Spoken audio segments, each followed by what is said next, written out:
Hi, everybody. My name is Elle, and I am the host of this podcast.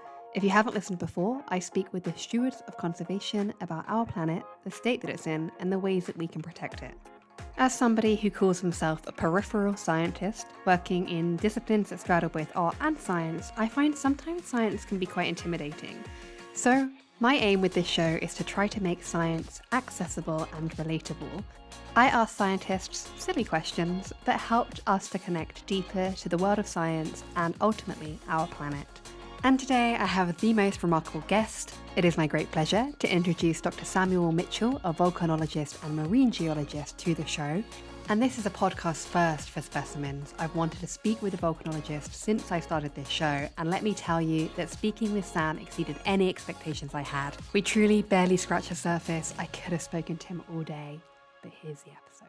Sam, I'm so thrilled to have you here. Thank you so much for coming on my show. Ever since I started my show, I have always wanted to speak to volcanologists. So thank you so much. And how are you doing?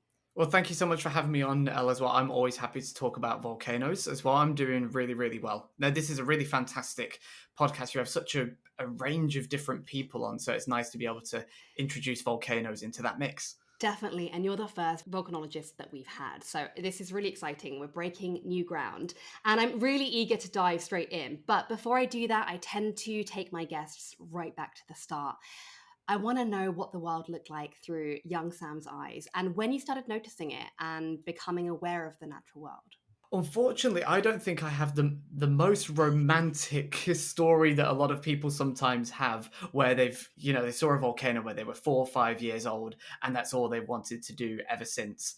I think until about the age of 11, I actually wanted to be an English teacher and a music teacher, specifically in my high school. But then I had a real turning moment, which was actually the 2004 Indonesian tsunami and earthquake events that happened. Really Mhm. devastating event, claimed the lives of about 200,000 people. And I just remember being completely clued into the news. I didn't break the news cycle. I just kept watching and watching and feeling more and more intrigued and interested at how powerful the planet was. So even though it wasn't volcanoes to start off with, it was Mm. that really captured me into earth science and natural hazards. And so at the time, yes, we had internet, but it wasn't really, oh, I'll just quickly go on my phone and Google this. It wasn't a case. I went to the library and I checked out a load of books about Yeah. earthquakes, volcanoes, tsunamis, and I just got reading and reading and found a love for the power of the planet. I have to say, it does feel like when there is a natural disaster, because it's something so abstract and something that, the regular person doesn't experience much in their life, thankfully, you do become quite hooked, even as somebody who is not a volcanologist, and I'm not a geologist of any capacity. But there is this sort of unbelievable fascination of, like you said, the power of the earth. And we only see it every once in a while, but it is quite breathtaking. I can see why that would get you Yeah, hooked. absolutely. And so from that point onwards, my English and music career went straight out the window. But I really followed into that kind of like physical sciences kind of route. So stuck hard with, the great thing about earth science is it's such a great variety of topics. There's maths, there's chemistry, there's physics, there's geography, biology. And when you get further into it, there's also history and sociology as Yeah. well. It's a huge encompassing field of physical sciences and humanities, and that appealed to me as well because I liked a lot of subjects, so I was able to follow Mm. that through school, college, and university, etc. Definitely, and with the English literature, but also the creativity of being a musician, you are definitely straddling the two spheres of interest. And it's often two spheres that we're taught are quite separate. But I know from my own experience as someone who's kind of half art, half science, that there is this intersectional sort of place that you can be. And I think that's really important to convey to people that might be thinking that science is too regimented, because actually it is a kind of multifaceted subject that allows you to indulge in so many different creative practices. Absolutely, science is patterns, music is patterns, it's mathematics, it's how things layer on top of each other, it's sensory experiences, and the same comes into it with science as well, particularly for volcanology. Volcanology is a full multi-sensory experience. If you ever get the Mm. opportunity to see, hear, or smell a volcano in person, you will know exactly what I'm talking about. Oh, well, I can't wait for you to give us a little bit more detail on those experiences because I know that is something that we're going to get to. But before we do that, just take us back a little bit to the kind of shift in momentum then, because you were in high school having these kind of creative interests and you were at a fork in the road, and then it became geology and earth sciences. Did you go to university to study that? And what did it then look like in terms of your academic focus? How did it shift? Yeah, so I went to university and did a geology degree, but it's something that isn't offered in earlier stages at A level and GCSE very often. It's getting better and we're trying to push it more. Unfortunately, I think it's actually seeing a bit of a downtrend at the moment, so we're trying to get that Oh, back up there. But at least for my experience, I didn't have somewhere where I could go and do like geology GCSE and geology A level. Actually, interestingly, I did have somewhere I could have done geology A level, but I didn't like that college. So I chose actually the interesting. college experience over the subjects I wanted to do, which seems very, and I don't know, it seems not the right way to go about it, but at the same time, that's what I did. So I followed Has to be right for you. I Yeah, it followed a has to be right route for you. of maths, chemistry, physics, and geography through A level, and then took it up at university as geology degree. And there were some people there who had done geology at GCSE and A level. It was probably about half and half split. And I was worried at first, thinking, "Oh my word, these people are going to be way ahead of me." But they just Mm. kind of took us all back to basics because, like I said at the beginning, it's so many different areas of science and skill sets that they have to bring everybody back down. And it's like, okay, Sure. these are the specific math skills you'll need. This is the chemistry you'll need to know. And so they kind of reset us all and took us on that journey together, which was really nice. We helped each other out for different areas. But by the time the first term or the first year had gone about, we were all at that same level of different areas of science and geology. And so from then doing that geology degree, I knew I wanted to do volcanology. I think I'd known that before I even started my degree. So I was choosing places that had strong focuses in their research groups in volcanoes. So, for example, in the Sure. UK, it's changed a lot now and there are a lot more. But at the time, Bristol, Durham, Edinburgh, Cambridge, UCL in London. So there was some really fantastic universities to look at. Amazing. Well, it's such a incredibly rewarding subject because, as I understand it, there is just so much that we can learn about the planet, and now is obviously crunch time for us to do that. So I'm going to get straight into kind of like more of the volcanology specific Let's go. questions. Okay, so volcanoes are incredibly destructive. Nobody can deny that. But is there ever a point in which a volcano can actually be beneficial to the ecosystem around it? So, for example, how does volcanism support ecolife or greater biodiversity? Is it always destructive to the ecosystems in the deep sea, or can it ever be a positive thing? So you've gone right into one of my favorite questions in this field because it just Let's so go. happens I'm a submarine volcanologist now, all these years later. So my research focus is volcanoes on the seafloor and at the bottom of the ocean. Great. I'm not a biologist, but like I said, it crosses those different areas, and this is exactly where that crossover comes in. Volcanoes as a source of destruction, absolutely, and that's usually what gets highlighted in the news and in the media and whatever Mm. you see online. But at the end of the day, volcanoes are actually what have shaped the crust of our planet, on land and on the seafloor as well. Every piece of crust that is made by volcanoes erupting out lava and that lava solidifying into new land. And wherever there's new land, there is new life.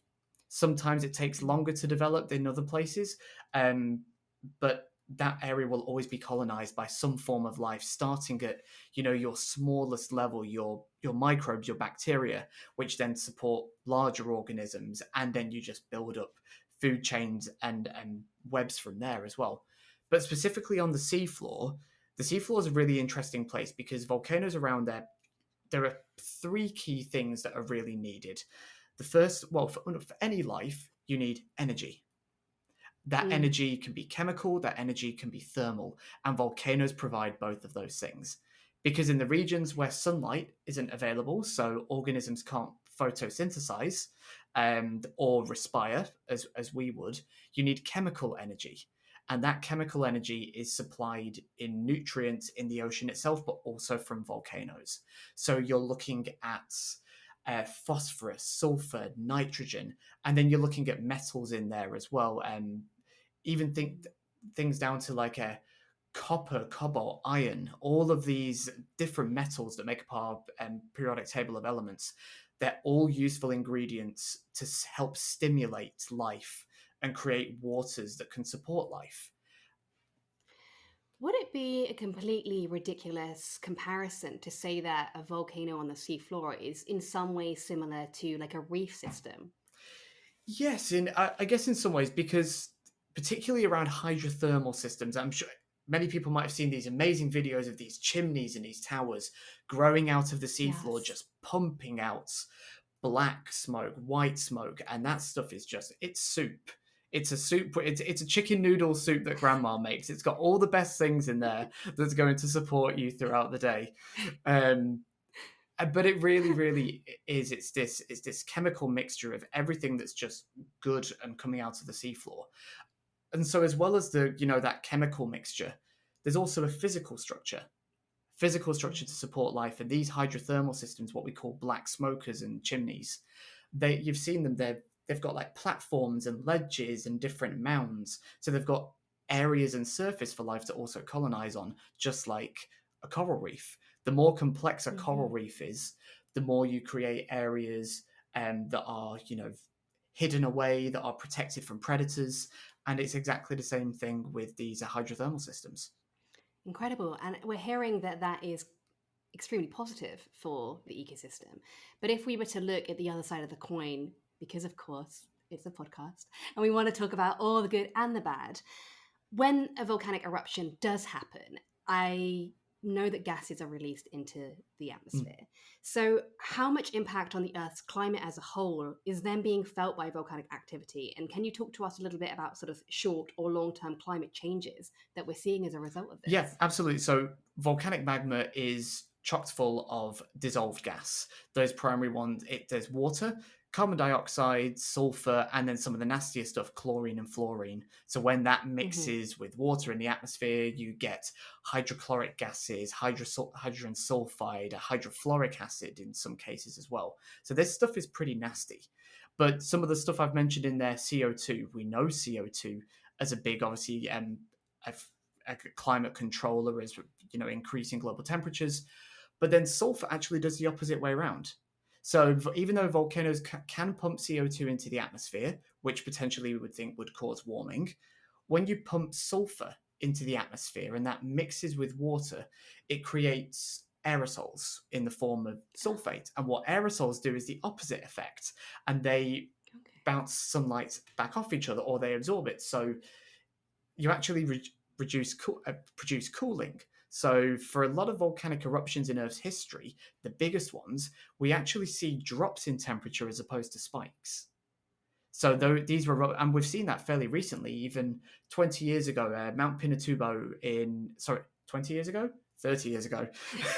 90, I should know that because I'm born in the early 90s.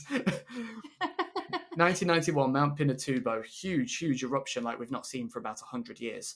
And it actually produced a temporary drop in global temperature because it put that much sulfur into the atmosphere. It's fascinating. I imagine there is a disparity between these much wider lens of how it can help with cooling to the macro level for people on the ground who do. I mean, I'll let you sort of answer that. Yeah, no, exactly. And one thing that's really interesting with volcanoes, and it always makes the news, I can always guarantee, the second a big eruption with a big plume catches the media's eye, there's about 10 news articles that all say, how is this not affecting global climates? And it's a pertinent question. People see this, a massive cloud of gases going into the atmosphere, and climate change is something that's on everyone's minds. So of course people go to that thought, how is that not impacting the climate?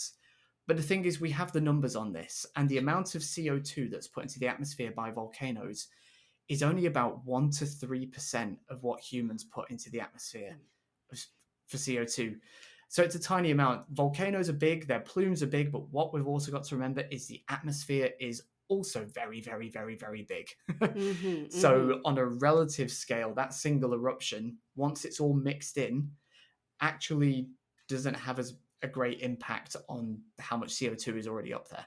Sure, I see. And so when a volcano is erupting, or sort of pre or post, what are the challenges that volcanologists face? I wonder if it's important for you to be close to the site, or it's okay for you to access the volcanoes through submarines or some sort of seafloor machinery? Talk to me about how you actually approach the volcano and if it's relevant for you to be on site.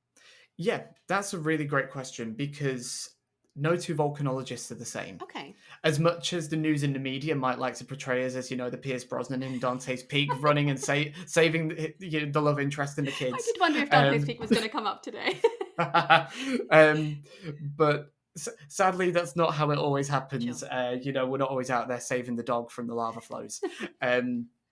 But because the volcanologists very much are on the science and interpretation side of things, Okay. we're not really on the side of the response and getting people in and out and evacuations. That always comes down to like civil authorities, emergency management agencies. Okay. But for the scientists, it's our job to monitor volcanoes, so to collect data from them. That is easier on land. It's as simple as that. If you can access the volcano on land, monitoring it on land is a lot simpler because you can set up cameras, multiple instruments all the way around it. In the ocean, it becomes a lot more inaccessible, Sure. a lot more expensive. And so monitoring volcanoes in the oceans is a really big challenge. It's probably one of the biggest challenges in our field.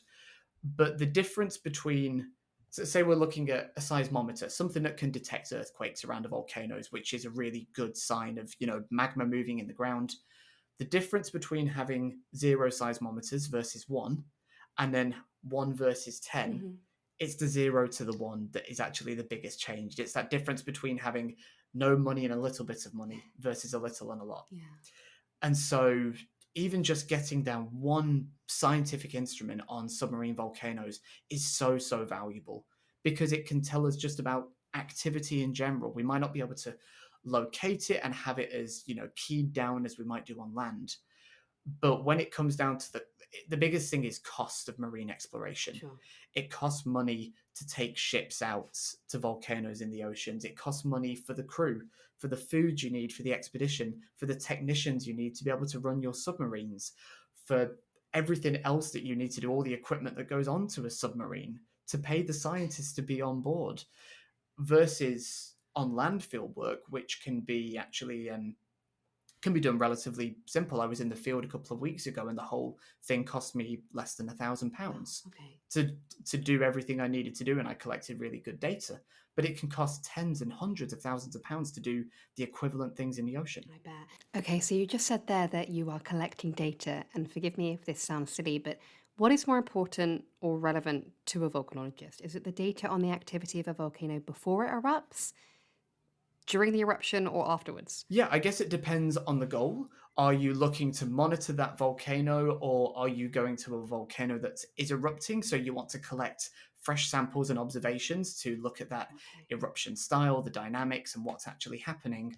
Or are you looking to go there afterwards, collect samples in the field, and look at how things change through time? Or in that case, you're going back to a historic eruption that no one had observations of, and you want to learn more about a volcano's past. And each of those situations have different data sets to look at. When we're looking at during an eruption, we're normally looking for good footage, whether that's, high speed resolution cameras, 4K, 8K, thermal imaging of volcanoes, whilst also maybe literally people do this, they'll leave out a bucket, wait for some stuff to fall into it, take the bucket away, put a new bucket in, and they'll keep doing that, and they'll have a record of what's falling out the sky over time. So you can create these amazing spatial and temporal series of data during an eruption. Afterwards, it's usually more the rock record, so sampling volcanic ash, sampling solidified lava. But then before an eruption, it's about the geophysical data. So this is the stuff under the ground for the most part. These are your we're seeing this in Iceland actually as of right now in early November of 2023. Swarms of little earthquakes can indicate magma moving through the crust. So being able to pick up those little tiny earthquakes that we might not detect just sat here in person, but an instrument can. Likewise, how volcanoes are living, they're full of gas, they're full of liquids and fluids, they breathe, they inflate, they deflate. So using GPS stations to actually look at how the ground moves up and down over time can tell us amazing amounts of information. And then how water temperature changes, water chemistry, gases coming out of the ground, how the different elements in those gases vary between each other. There's so many different signals that can be used to monitor volcanoes. We can't do them all the time, but we try and do as much as we can where we can. You just said a really interesting thing, and I kind of just want to go a little deeper with you, Sam, on Let's that go. one. So you said that the volcano breathes, essentially. And I wonder if you ever allow your scientific mind to be slightly quietened and you allow emotion and awe and just I guess emotion to overrule and allow yourself to be. What I mean is, saying a volcano is breathing is quite like a dramatic image. It can conjure up lots of it can be a little bit haunting, and it goes back to what we said at the top about the power of Mother Nature. Do you ever allow yourself to sit in those feelings over being purely scientific? I think it's more a case of I have a daily struggle between those two feelings. I'm a very artistic person by nature. It's before, like I said at the beginning, before I became a scientist, I was a musician. I still am, and so whenever I see these things, I'm always thinking in terms of the art and the beauty and the creativity of nature. And it's those kind of things. I'm definitely not a poet, but it is those little things that saying that the planet is breathing. And we don't. It doesn't need to be respiring oxygen for something to be able to breathe. Sure. And volcanoes have influenced not only TV and media, but they've influenced culture and they've influenced art over not just recent years, but decades and centuries. If you go, to example, to Hawaii, the native Hawaiian culture is so influenced by the surroundings, not just by volcanoes, of course, but by the ocean, the jungles, the landscape, and they incorporate that into their storytelling, which most people know. Most people will be familiar with Hula, which they will have seen Hula dance, and it's portrayed, in TV and media. But actually, every dance of Hula has a story connected to nature, and it's the Hawaiians' connection to nature and nature's connection to them. And likewise, their stories, which is something called mo'olelo, is their oral history and tradition. And within there are stories about how Pele lives inside the volcano and her relationship with her sisters that live in other volcanoes. And so those stories, which are based on actual volcanic activity, they've influenced song, they've influenced paintings, drawings, and just stories that now, even still 2,000 years later, are being told to Hawaiian children. And I love to use that as an example of a culture that's so tied themselves to nature and their surrounding environment. Fascinating. Oh God, I'm just loving this chat, and I'm keeping my eye on the time, but I feel like we're I barely know. going to scratch the surface. No. Okay, right. I mean, I could go deeper on that one, but let me move on because I think this will be a question that people will find quite interesting. Cool. So, I know you said in a previous answer that you're not traveling to site that often. I know you have been in the field, and I'm sure that is an imperative part of the work. But how on earth do you manage risk and perception of hazards when you are in the field? Because there is specific risk. There is human risk to life, and so how and why is it even necessary to visit a volcano if there is that level of risk? That's a great question, and it's one that we can find easier answers to now because of the likes of drone technology, machine learning, how we can cable up automated monitoring systems. 20, 30, 40 years ago, it was less possible. And so people had to take more risks in the field because the technology wasn't necessarily supporting non-hazardous efforts. Yeah. And so, yeah, I always have to fill out a risk assessment for every piece of field work I do. And sometimes there's some of the things that I write on there that I get severe comments about going, you're going to do what at the side of what? But that comes with the field. At the end of the day, we're working in natural hazards and we're naturally in a hazardous and risk-prone area. Of course, we will not take unnecessary risks for the data, and I think that balance is being achieved a lot more now. I think maybe in previous years, efforts might have been a bit more gung-ho and said, well, we've got to get the data. There's no other data set that can help us learn what we want to learn. Now we can deploy drones to fly around volcanoes so we can stay several kilometers from source. We can send automated submarines that don't need to have people inside them to areas of the seafloor where there could be an eruption maybe about to happen. Satellites are a huge one. What satellite capability has allowed us to learn about volcanoes is just phenomenal, because now we can actually monitor all volcanoes, at least on land, using satellites. We don't have to go to the remote part of the Aleutian Island of Alaska, or to Kamchatka in Russia, or volcanoes that are just really hard to access. We can rely on satellite data, and regular high resolution satellite data as well. Sure. But I guess in our heads, though, we're still always considering it. And there's moments where I've been in field work and I've gone, wow, look at what I'm doing. And then you just kind of feel something inside you going, no, but yes, you love your job and you love what you're doing right now. But at the end of the day, you are still just a thing of flesh that can potentially be damaged. Sure. So just take it easy. Yeah, I imagine it's quite difficult because, jumping forward a little bit, volcano tourism is something that has really exacerbated. And I'm not even in the field, and I see these thrill seekers, traveling to sites of geothermal activity. And I would say that in an age of Instagram, where we're desensitized to a lot of danger, how does that land with you, and how do you feel about that? As a preface, I will never discourage people from wanting to be excited about the planet, because that's exactly why I got into this field. Of course, it has to be done in safe ways, and unfortunately, sometimes there are a few people that can ruin it for the many. And so in the past 3 years, we've had 3 eruptions in Iceland around the Fagradalsfjall volcano. And this volcano has presented a very rare opportunity for people to go and view the spectacle and wonder of volcanic activity relatively safely in person.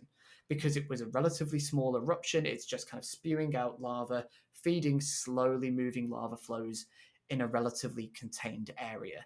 And so for the past 3 years, less so that the most recent one in 2023, but definitely 21 and 22, there was an opportunity for people to get up close to nature and experience what we experience more often. And it was done safely. There were routes put in place, there was signposting, there was the local museums were also prefacing people with information saying, if you're going here, wear these shoes, maybe take a gas mask with you because the gases might blow in your direction if the wind is. Try and stay at this kind of distance. There will be people on the ground. If they tell you to move. And so there's ways that it can be done safely. When I was in Hawaii myself, me and a couple of friends who are geologists, we went to ourselves to go and see lava flows in person, and it included a 2-mile hike along the road and then a 3-mile hike out across the lava flow fields. And we were there in like our hiking boots, big bottles of water, backpacks, meaning business. And then there's just people wandering around in flip-flops and just like shorts and vests and with like a small bottle of water. And I'm just thinking, oh my God. And so eventually people must have realized that we obviously looked like we knew what we were doing. And we turned behind us and it was like the Pied Piper. We had like 20 tourists following our exact footing. And so when we reached these lava flows, it just made me realize, okay, people want to see this, but they also don't have a perception of risk. Yeah. Because there were people getting up close or going into an area that was in like a local depression, and I can see a lava flow that could be filling that, and I just have to go, mate, get out of there right now. He's like, no, I'm just getting this picture, and it's like, no. So there's a balance between letting people and allowing people to experience that for themselves, because it helps us as scientists. It helps them understand where we're coming from, and it also helps us understand what people's perceptions are. As you say, in the world of social media, it can become a bit of a danger because everybody wants the best photo of them standing in front of a lava flow. Sure. So it's an ongoing challenge. And I guess that speaks a little bit to what you were talking about earlier in our conversation about how geology is connected so much to politics and human geography, and the more social side that maybe outside of the industry you wouldn't assume that the science of geology really reaches. Absolutely. There's so many different areas it intersects, and this is where it gets difficult, particularly when it comes into political situations, because, like I said before, volcanologists are not the ones controlling, Mm-hmm. evacuations and the actual response. It's not just volcanologists, but observatories, volcano observatories that are monitoring specific activity at specific volcanoes.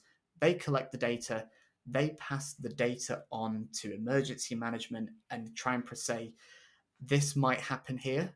Mm-hmm. We don't know. Here's the uncertainty, here's the probability. And then it's kind of on those civil authorities and agencies to make the decisions of, okay, do we evacuate? Do we take people out temporarily? What's our course of action? And sometimes for the public, Mm. there's different levels of trust between the public, those agencies, and scientists. And Absolutely. unfortunately, because science is political, we know it is. People Mm-hmm. might try and say it's not, but we know it is. Mm-hmm. Um, but as it's become more politicized and also demonized in some cases, the trust of scientists, not in volcanology necessarily, but particularly in climate science, there's sometimes a lot of barriers of trust that we have to break through to Mm-hmm. make the public understand and appreciate the data that's being collected. And a lot of the time, that comes down to actually local community leaders, trusted members of the public who do understand and appreciate and have existing connections are so, so vital. If you're just trying to shout over, two towns and you don't have, I almost imagine it like beacons. If anyone Yeah. knows the Lord of the Rings and they'll know their beacon scene, Mm-hmm. if you have two beacons too far apart and you don't have something in the middle just to help translate that message over, it becomes very difficult to get the information you want to send over. Sure. So having those people in the middle ground who are trusted members of the public and community leaders who can talk to scientists and understand scientific data is really useful. And you do that through your science communication because you have your own podcast, Volcanologist, is that correct? Yes, that's right. So obviously you're doing exactly what you just talked about in that answer, where you're engaging the public with geoscience through public outreach, and I know you go to schools and you do various kind of in-person science communication as well. So how to you can volcanology be a mouthpiece for our client, and how does knowing about them or caring about them speak to the protection of the wider geography and ecosystem? Yes, so people connect with things that they appreciate and see on a daily basis on a regular level. Mm-hmm. And for volcanoes, that's not very many people, particularly for us in the UK, of course. But there are hundreds of millions of people around the world that do live close to volcanoes, and it's something that influences their everyday. So we're almost a bit desensitized in this country, places in Europe, and a lot of places in US and Canada to this. But particularly in the global south, there are so many more people that have to live in and around volcanoes. And so I kind of see what I do as a chance to introduce other people to other people's how they live, what they live with, but also how that influences their culture. Exactly as you said with my podcast, my title is How Volcanoes Interact Across Nature, Culture, and Society. But within that, there's media, TV, artistry, all these different facets that we do have in our daily lives. And so, even though some people might not go and see a volcano in their lifetime, they will come across it in the news, in the media, in something they see through culture. And as we said right towards the beginning, there's a creative side of volcanoes as well as destructive. Mm-hmm. And I think understanding that is an appreciation. Sometimes I've been berated because I make volcanoes sound too romantic or something that we should love. They're like, but these things kill people. It's like, yes, but at the same time, you don't improve our understanding of something if you don't get people interested in it. And how do you inspire intrigue? You inspire intrigue through emotion. You tap into what people love and understand and what makes them go wow. And sometimes it's a delicate balance, particularly when there's a crisis. If there's a crisis and people are being evacuated and there's been fatalities or injuries, I am not going to then start posting on social media, wow, look at these beautiful lava flows, isn't nature incredible? Yeah. Because there's a time and a place. Sure. So that's something we're always having to bear in mind, is this kind of paradox of what we love and understand and trying to share that with the public versus at the same time going, but this is something we need to know about and have a healthy fear of as well. Absolutely, there's that humanistic side versus the science. It's a fascinating duality. Yeah. I wonder, for people that are very excited and perhaps are thinking, yeah, this is something I'd like to learn a little bit more about, what would you recommend as somebody in the field who perhaps came to it from a more artistic background initially? How open is the world of volcanology? Where can they get their resources? Is there any pop culture films that you might recommend just to get people to go down that route a little deeper? Yeah, well, we've already mentioned it. Dante's Peak is, and this is fairly agreed upon by a lot of volcanologists I know, in terms of the accuracy of how it portrays different hazards. So pyroclastic flows, lava bombs, how hot springs increase in temperature and boil to skinny dippers who have gone for a dip. Despite obviously the cheesy Hollywoodness of it, it's actually a very good movie that does portray specific areas of volcanic activity very well. But for other people as well, museums are a fantastic way. So many museums have great rock collections. And when you say it at face value, I'll go and look at the rocks in a museum, most people will probably go, "There's no thanks, I've got other things to do with my time." Oh. But that's fair. But some people love rocks, gems, and minerals. And there's a lot of good universities, not just, necessarily big ones like the natural history museums, but local city universities, city museums and university museums. They also have really good collections. There's also public events through like Geological Society. So we have this in the UK, it's in the US as well. And they do like public lecture series. So you can tap, if you visited, say, the Geological Society in the UK, you could look at their different groups. They have a Yorkshire, Southwest, Bristol, Central. They've got many different areas, and they hold public talks, and they're meant to deliver things to the general public. And also for anyone looking to get involved or to get others involved, particularly children, I'd say reach out to universities and ask if someone can, come in and give a talk at their school. As someone on the other side of that, it makes my day. Even if I've only gone into a school for an hour or two, I just come out elated. And even if I'm just talking to 4 or 5-year-olds and their questions are just out of this world, literally, like, can I stand in lava? Have you eaten rocks? These are valid questions that 4 or 5-year-olds are asking. But you're just giving them a spark of something. But then you can take that up to 15, 16-year-olds actually thinking, oh, I like geography and I like science. I didn't know that this could be a career for me because I always associated geology with oil and gas and this dirty subject that we're trying to get rid of. No. There's so much out there. And I think particularly for parents or for young minds, reaching out, see if you can find scientists on social media as well, because we love what we do. We love sharing what we do. I've met so many incredible people through social media, and you probably have as well by doing this. And we just love the fields that we're involved in, and we want to share that with people. And so look for geologists, volcanologists, oceanographers, look for them on social media, follow them. They're on Instagram, TikTok, YouTube. They're all over the place. Sometimes you've just got to search for them. Yes, and that's one of the things that I just love so much about this podcast is being able to reach those realms, those further realms of science and of the planet that perhaps day to day most people don't have that access. And we're in such an incredible age of accessibility and being able to communicate. You and I sitting at a desk talking to one another about a world that I'm not in, but now I know so much about and have become fascinated with.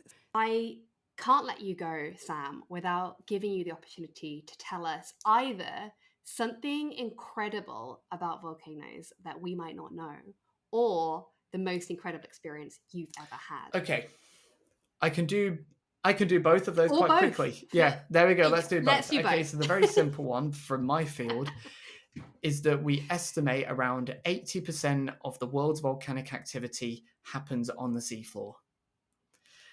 And the biggest question that people say is, well, how do we actually know that if we're not monitoring or studying all the volcanoes on the seafloor? But we know the planet's cycle. We know how plate tectonics move. We know how the crust shapes itself and plates go under each other and they pull apart. And so we know how much land is being destroyed. And so we also know how much land has to be made because the Earth isn't growing and it's not shrinking. It's in a constant state of balance. And the amount of activity on land from volcanoes can't account for that. And so that the majority of that has to be on the seafloor, and it is on the seafloor. But we have still to date maybe only explored just about a quarter of our seafloor in good detail, and we're not studying it all the time. So it's a very, very challenging area. But yes, so probably over 3/4 of the world's volcanic activity is on the seafloor. That is huge. And the thing is, talking to you has just made me have more questions. Well, we'll do a round 2 at some point. We will, most definitely. Okay, so then your other answer was, what was your own personal most incredible experience in relation to a volcano? Relation to a volcano. Okay, so probably the very first time I saw the seafloor with my own eyes inside a submarine. Oh, God. And so that was actually earlier this year in March of 2023. We were on a research cruise around the Galapagos and looking at trying to understand deep environments in the Galapagos, so deep corals, but also the lava flows that make the Galapagos are all volcanic islands, but we know very little about still how they were made from the base of the seafloor. And so we were there with them on the research vessel Atlantis using the human submersible Alvin. And so this is a 2-meter sphere. It's not very big at all, and there are 3 of you inside this 2-meter metal sphere we were down there for 7 hours, about 800 meters deep. And you're going down and down. Eventually, at one point, you just see the seafloor. And the first thing that I was met with was lava flows just absolutely covered in corals and sponge. And we were 800 meters deep in the ocean. It's giving me goosebumps. And that people say I couldn't even imagine doing that. No. And a lot of people, I think, couldn't at first, but you just forget everything. You forget what you're doing in that moment, because what you're looking at right now, there is no other person on Earth that has looked at that rock before. You are the first people down there. It just speaks to the most incredible conversation about legacy and emotion and connectivity to our climate. Sam, it's been such a pleasure. Thank you so much for giving us an insight and for giving up your time to be on my podcast. No problem. Thank you so much for having me. It's been a great conversation, and I look forward to more in the future, maybe, with more questions. Oh, I've got all the questions. You won't be able to get rid of me. Thank you so much, Sam. Thank you. So sadly, that concludes my conversation with Dr. Samuel Mitchell, volcanologist and marine geologist. I really hope you enjoyed that conversation. I could have honestly asked him 100 more questions, and I do hope that we have an opportunity to do that some way down the line. I thoroughly urge you to find him and follow him on all of the social medias. You can find him at Instagram on smitchell_science. You can find his own podcast at Volcanologist. He's on Twitter at smitchell_SCI. And he's on TikTok at Sams_volcano_stories. Sam's ability to communicate science in an accessible way is phenomenal. And if you're not interested in volcanoes already, then literally why? I look forward to bringing you the next episode, and take care of yourselves. Speak to you soon.